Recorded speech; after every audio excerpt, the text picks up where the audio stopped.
नमस्कार साथियों, केशव सिंह वॉइस में आप सभी की बात का मैं स्वागत करता हूं। आप सभी की बात इसलिए क्योंकि कुछ बातें ऐसी होती हैं जहां पर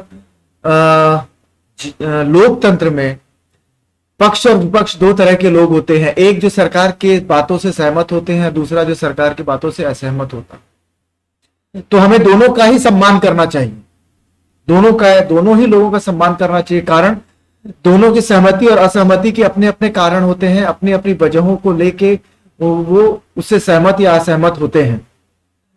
तो सहमति एक अलग बात है, जब असहमत होना होता है तो क्यों असहमत हुआ जाता है, मैं आपको ये बताना चाहता हूं कि इसके पहले एक वीडियो मैंने बनाया था एलजी और अरविंद केजरीवाल।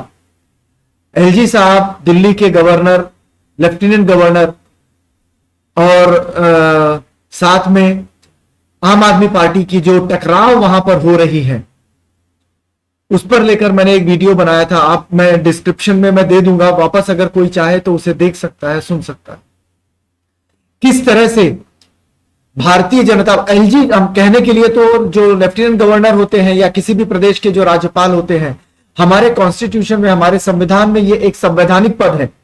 संवैधानिक पद का मतलब यह होता है कि वो उसे पूरी तरह से अपनी स्वायत्तता प्राप्त है, वो अपने निर्णय लेने के लिए स्वतंत्र है, वो किसी भी तरह का वो निर्णय ले सकता है, वो वहां का सर्वोपरि होता है, सर्वे सर्वा होता है। लेकिन जो निर्णय लिया जाता है उसमें जनतंत्र, जनता के हितों को की रक्षा करने के लिए उन्हें रखा गया है, उनकी पैरोकारी करने के लिए रखा गया है। लेकिन विगत कुछ वर्षों से, विगत कुछ काल से हमारे जो लोकतांत्रिक व्यवस्था में एक बहुत ही खराब व्यवस्था आ गई है, जहां पर देश का राष्ट्रपति, राज्यपाल जो होता है सरकारी तंत्र द्वारा, केंद्र सरकार द्वारा मनोनीत होता है, और वही होता है जो उस पार्टी से कभी न कभी किसी रूप में उसका संबंध होता है। तो इस तरह से वो व्यक्ति जो होता है, जो राजनीतिक जो स्वायत्तता प्राप्त होता है, वो वहां पर जो कॉन्स्टिट्यूशनल बॉडी के हिसाब से जो उसे वहां पे काम करना चाहिए, वो न होकर वो एक तरह से राजनीतिक व्यवस्था के तहत या उससे प्रेरित होकर काम करता है। इसका जीता जागता जो उदाहरण है, हमने महाराष्ट्र में कोश्यारी जी को देखा, दिल्ली के गवर्नर को देख रहे हैं, और भी सब गवर्नर्स हैं जो केंद्र सरकार के एजेंडे को काम करते हैं, ना कि वहां की सरकार जो होती है, उस प्रदेश की जो सरकार होती है, वो क्या करना चाहती है, वो क्यों करना चाहती है, वो उसके हितों की रक्षा नहीं, वहां की जनता के हितों की रक्षा नहीं, वो केंद्र सरकार, या हम यूं कहें कि केंद्र भी नहीं, बीजेपी के या उस पार्टी के हितों की रक्षा करने के लिए वो वहां पे काम करते हैं। तो आइए हम ये जो वीडियो बना रहे हैं, आप ये देख लीजिए। अरविंद केजरीवाल जी का एक ट्वीट आया था कि सुप्रीम कोर्ट का आदेश जनतंत्र की जीत है। सुप्रीम कोर्ट का बहुत बहुत शुक्रिया, 2.5 महीने बाद अब दिल्ली को मेयर मिलेगा। तो यह साबित हो गया कि एलजी और बीजेपी मिलकर आए दिन दिल्ली में कैसे गैर कानून असंवैधानिक आदेश पारित किया करते हैं। ये हम क्या दिखाना चाहते हैं दुनिया को? हम वो लोकतंत्र हैं जो सभी के सामने, हम सबसे बड़े लोकतंत्र हैं दुनिया में, जनसंख्या के रूप में भी हम सबसे बड़े लोकतंत्र हैं, और एक स्वस्थ जो प्रणाली होती है वो होनी चाहिए। आज क्या है? फ्रीडम ऑफ स्पीच नहीं है। फ्रीडम ऑफ स्पीच का मतलब होता है अगर आप किसी को गाली तो नहीं दे सकते, लेकिन उसके तहत अगर यदि आप किसी के विचारों से असहमत हैं तो उसे आप बोल सकते हैं। लेकिन आज वो कहां है? आपने देखा किस तरह से संविधान का नंगा नाच दिल्ली में खेला गया, जहां पर मेयर के चुनाव के लिए दिल्ली के चुनी हुई सरकार और एलजी ने किस तरह से उन्हें रोका, किस तरह से मनोनीत सदस्यों को वो वोटिंग करने का अधिकार दिलाना चाहते हैं। जबकि अगर कॉन्स्टिट्यूशनल वे में जाए, जो वहां की संविधान है, संवैधानिक वे में इसे नहीं कर सकते, लेकिन फिर भी उन्होंने इन सब बातों, ये सब भी चीजें की हैं। तो ये बहुत ही शर्मिंदगी वाली बात है, जिसे हम इसमें हुआ क्या था? मेयर के चुनाव में राज्यपाल द्वारा मनोनीत 10 पार्षद, एल्डरमैन वोट नहीं करेंगे, कोर्ट ने कहा है। जबकि बीजेपी वहां पर अपना मेयर बनाना चाहती थी। मेयर के चुनाव के पहले उन्होंने 10 एल्डरमैन को नियुक्त किया, जबकि ये जो नियुक्ति होती है वो मेयर करता है।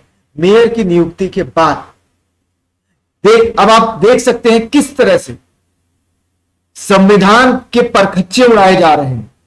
या तो आप सीधे सीधे कह दीजिए कि हम संविधान को मानते ही नहीं, तो बात ही खत्म हो जाएगी। तो आज की जो बीजेपी की सरकार है वो ये सोचती है, क्योंकि उन्हें हिंदू और मुस्लिम इस पर उन्होंने पोलराइज किया हुआ है। यहां पर की जो जनता है वो दो धड़ों में बटी हुई है। एक धड़ा जो मुस्लिम विरोधी है, उसमें वो पढ़े लिखे लोग भी आते हैं जो मुस्लिम विरोधी है और उन्हें राम मंदिर के नाम पर बरगलाया गया है। हम आज 16वीं सदी में नहीं रह रहे हैं, हमें इस बात को याद रखना पड़ेगा। हम आज उस सदी में आ गए हैं जहां पे ये ग्लोबलाइज्ड जमाना है। जब आप कुछ करते हैं तो उसकी धमक दुनिया के दूसरे कोने तक चली जाती है और उसे जाने में वक्त नहीं लगता। आपने ये देखा कि बीबीसी के ऊपर जो आईटी का सर्वे, तथाकथित सर्वे जो हुआ है, वो उस पर अमेरिका और यूरोपीय देशों ने किस तरह से उस पर रिएक्शन दिया है। और ये जो चीजें चल रही हैं, ये क्या है? ये लोकतंत्र की हत्या है, आप माने या ना माने। तो अब जो सुप्रीम कोर्ट का जो निर्णय आया है वो बहुत हद तक आम आदमी पार्टी के पक्ष में आया है। अमित शाह जी कहते हैं कि अगर आप सहमत नहीं है तो आप कोर्ट में जाइए। अरे आप ऐसा काम ही क्यों करते हैं कि लोग सहमत ना हो? जो खुद एक तड़ी पार व्यक्ति है वो समझ नहीं सकता, उससे हम कानून या संवैधानिक चीजों की, मूल्यों की रक्षा हम उससे कैसे करवा सकते हैं? वो क्या जानता है उसके बारे में? चाहे अमित शाह हो चाहे नरेंद्र मोदी हो, ये दोनों व्यक्ति अपने आप को संविधान से ऊपर समझते हैं, क्योंकि यहां की जनता ने उन्हें उस तरह की ये सोचते हैं क्योंकि हमने उन्हें सोचने दिया। अब इस बात को समझिए, आज अगर ये सब चीजें जो हो रही हैं ये उसी का नतीजा है। दूसरा अभी जो वीडियो बनाऊंगा उसके अंदर हिंडन को लेकर बातें करेंगे। और जो लोग नए हैं इस चैनल को सब्सक्राइब करें और आपको ऐसी वीडियोस मिलती रहेंगी। और एक बात और है कि आप सभी इस बात को समझने की कोशिश करिए, कोई किसी का विरोधी नहीं होता है। कल को हो सकता है बीजेपी अच्छी हो जाए, लेकिन आज जो भी काम हो रहा है वो सही नहीं हो रहा। इस बात को मैं या कोई भी कह सकता है। धन्यवाद। लोकतंत्र, अगर यही लोकतंत्र है तो बीजेपी को ऐसा लोकतंत्र मुबारक हो। हम इसके खिलाफ मुखर होकर बोलते रहेंगे। अब वो वहां तक आप लोग इससे सहमत हो या ना हो, कोई फर्क नहीं पड़ता। धन्यवाद।